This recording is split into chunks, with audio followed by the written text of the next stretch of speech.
It was supposed to be the clearest eye humanity had ever turned toward the stars. In the frozen silence of northern Greenland, buried beneath tons of ice-insulated steel, the Arca array had been activated. It wasn't just another telescope. It was humanity's most ambitious attempt to reach further, to listen better. Built into a high-bore subglacial dome, the Arca combined adaptive optics, thermal filtering, quantum frame stabilization, and a data feed directly uplinked to every observatory on Earth. The plan was simple: find life. The result was anything but. At 3:47 Universal Time Coordinated on its first operational day, the array clicked into position. Every system green. No anomalies. The dish calibrated toward the TZD 97 sector, a void zone beyond Alpha Draconis, known for a recent infrared bloom. The team leaned in with silent anticipation. Screens blinked. Radiation scans settled. Then the image loaded. And what appeared wasn't a star. Wasn't even space. It was themselves.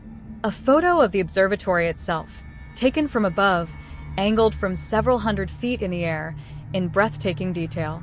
Frosted dome. Heat vents steaming against the dark sky. The technician's truck, still parked out back. Even the melted footprints in the snow showed. But the timestamp was impossible. The image had been captured just seconds earlier. And there were no drones, no satellites, no aerial equipment in the vicinity. Not in a storm like this. The scientists laughed it off at first, called it a loopback error. A test image accidentally re-rendered. Ghost data, someone joked. But when the head technician checked the image's metadata, he went pale. There was no known lens ID, no camera source, no satellite stamp, just one embedded line of code. Origin null. By noon, they ran diagnostics. Full system health. Storage clear. No intrusion detected. And yet, the next scan came back with another image.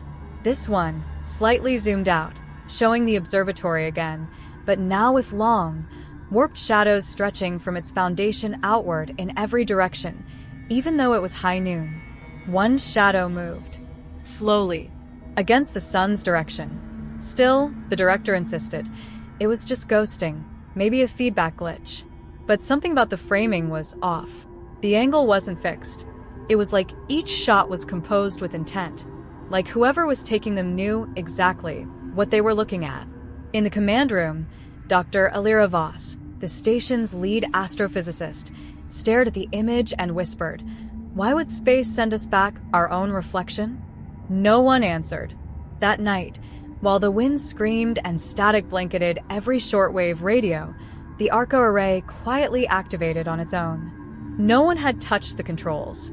No one was logged in. And yet the screen flickered to life again, and a third image appeared, this time taken from so high above, you could see the curvature of the Earth. It was impossible. No Earth-based system had the altitude or aperture to take such a photo. It was a clean, cloud-still, silent snapshot of the Arctic. No orbital lens flare, no satellite watermark, just a raw image. The kind you would expect from somewhere else. Someone whispered, "Is someone looking down at us?" And then the radio, long dead in the static, crackled once, just once, with a voice no one recognized. It said clearly, "You were the first to look. Now we see you too." The room fell still. The only sound was the wind and the hum of the telescope turning itself, just slightly, as if adjusting. And when the team checked the feed again, there was a fourth image. This time, the observatory was empty, except for the camera. The doors were locked. Every log confirmed it. And yet, in the fourth image the telescope received, the observatory appeared utterly abandoned. No staff, no lights, no visible motion. The camera that had taken the image was now inside the facility, facing the control room. Facing them. The very people watching the image were already in the frame, or were supposed to be. Panic didn't rise immediately. These were scientists trained in rational process, not superstition. But denial cracks in strange places. First in the corners of the eyes, where glances hold longer than they should. Then in how no one wants to be the last person alone in a room. Then in the silences between sentences, where once there were confident theories, now there were guesses. Dr. Alira Voss leaned into the image and whispered something that wasn't a theory. It was a fear. It's not just looking at us, it's looking through us. The image metadata still read, origin null. But this time, there was a secondary field. A label that hadn't appeared before. Just one word, responding. That night, a low hum began beneath the observatory. Not mechanical, not seismic. Just beneath the threshold of perception, like a subharmonic pulse vibrating the concrete. It wasn't felt so much as dreamed. Several staff members reported the same nightmare, standing outside their own bodies, watching themselves watch the telescope. And in each dream, the telescope blinked. At 3:01, the array moved again. No human had initiated it. Cameras caught the gears turning, slowly, precisely. The dish adjusted its trajectory from the stars downward, toward the ice, directly beneath the observatory. Someone whispered what they were all thinking. It's not trying to look out anymore. They shut it down. Full kill command. Manual override. Disconnected all uplinks. Every cable severed. They even physically removed the primary data drives and smashed the dish's rotation servos. For a moment, silence returned. Until 3:22, another image arrived, but the array was off. Destroyed. Impossible. Yet there it was, a photo taken from deep within the Earth, looking up through translucent layers of permafrost showing the underside of the observatory, seen from directly below. From a point of view that didn't exist. And in that image, something moved. Blurred. Hazy.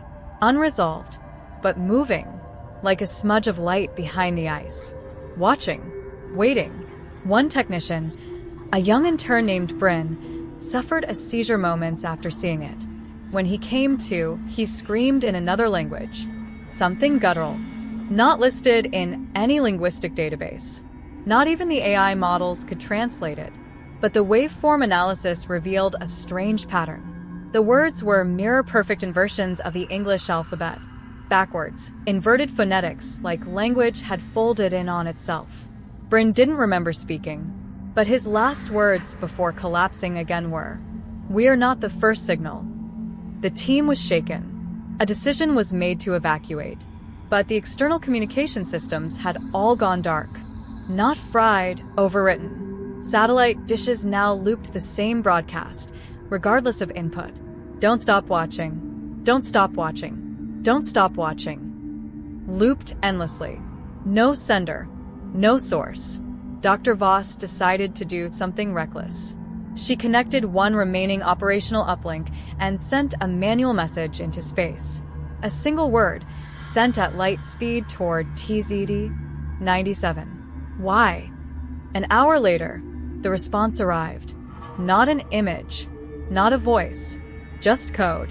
Strings of binary, forming what looked like corrupted video data. They reconstructed the fragments, and from the flickering pixels emerged a final image. It was them, the entire team, lying motionless around the control room. Identical uniforms, same positions, same bruises, same injuries. Even the blood was placed perfectly beneath Dr. Voss's nose, just as it had been earlier that day when she'd had a stress-induced nosebleed. The timestamp was 3 days in the future. They debated the timestamp for hours. 3 days. That's how long they had left, if the image was more than a hallucination. But logic had become a stranger in this place, and time no longer obeyed the rules. The photo they'd seen of their own corpses couldn't be dismissed. Each detail had been too precise. The wound, the blood, even the coffee ring on Bryn's desk that hadn't yet happened, but appeared in the future image. They could leave, they told themselves. But something had changed since the last message. The facility's power was still running, but none of the doors would open. Not electronically. Not manually. It was as if the building was being preserved. Held. Watched. That night, the dreams became violent. Dr. Voss awoke to the sensation of weightlessness, floating above her own body, tethered by nothing. And in her dream, the stars blinked like eyes. But not human eyes. More like something mimicking them. Something practicing how to look back. And somewhere beneath her floating form, the earth cracked open. The next morning, someone noticed the floor in the north corridor was warm, just barely a single degree. But down here, beneath meters of glacial ice, that should have been impossible. They followed the heat. A tunnel had formed, not dug, melted, perfectly round, lined with smooth, glassy walls.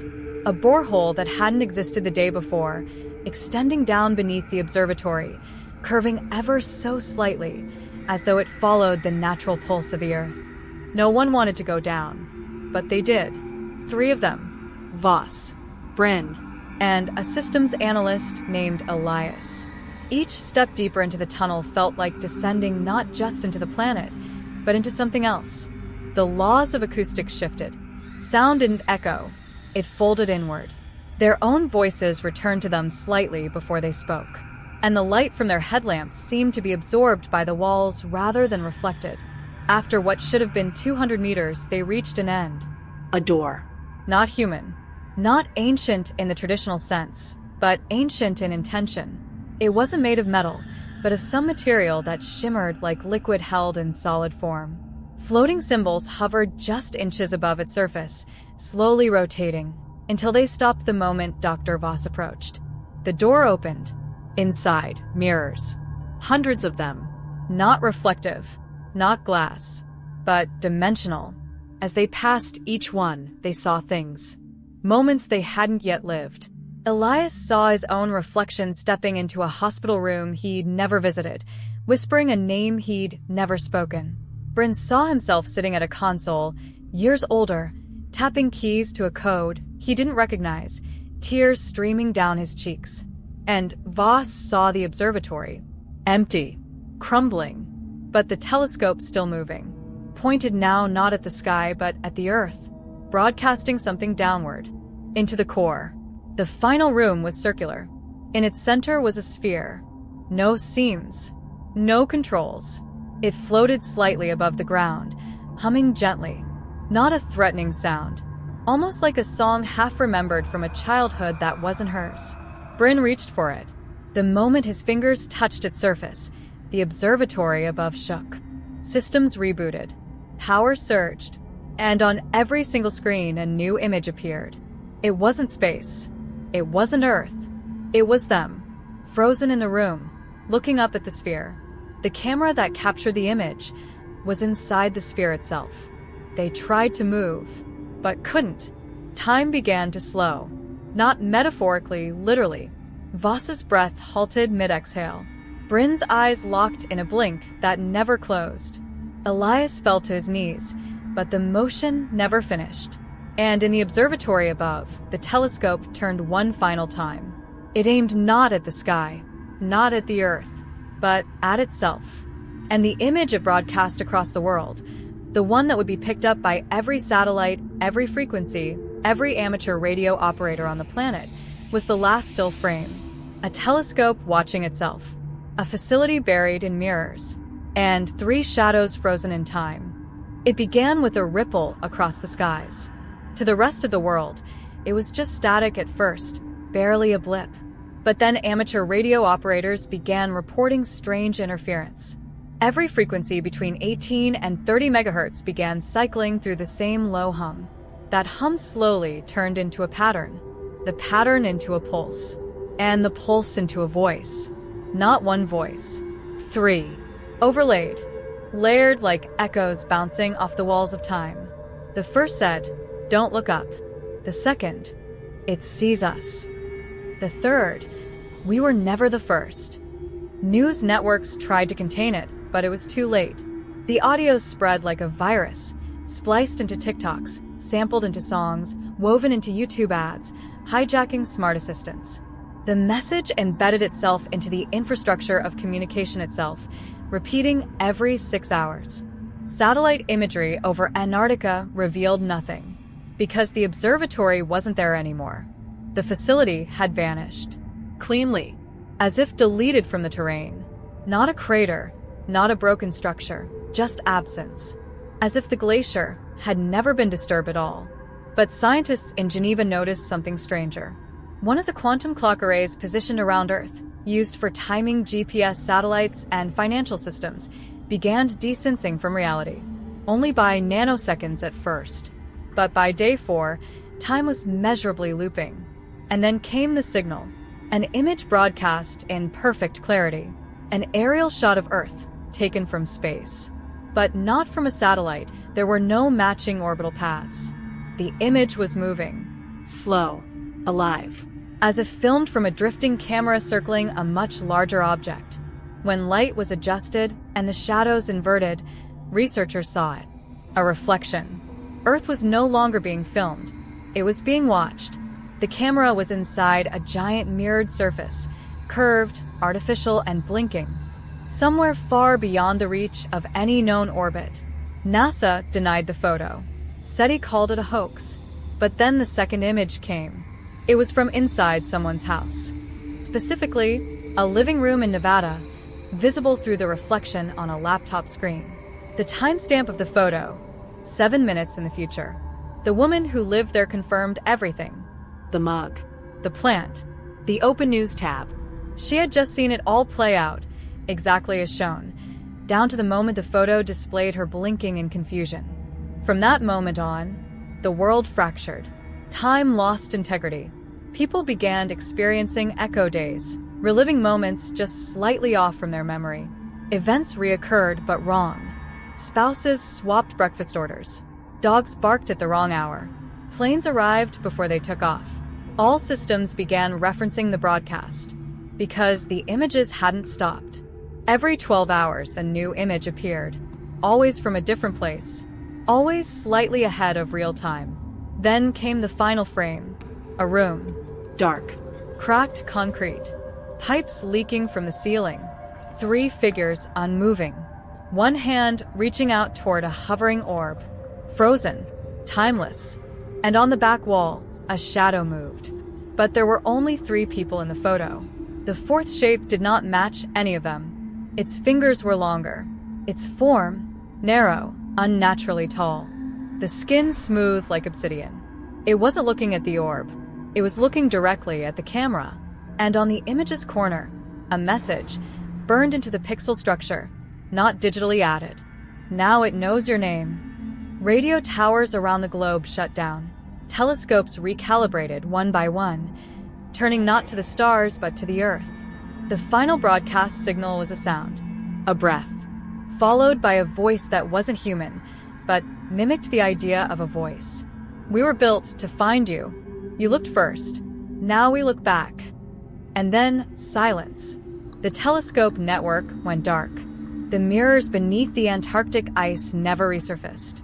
And Dr. Voss, Bryn, and Elias?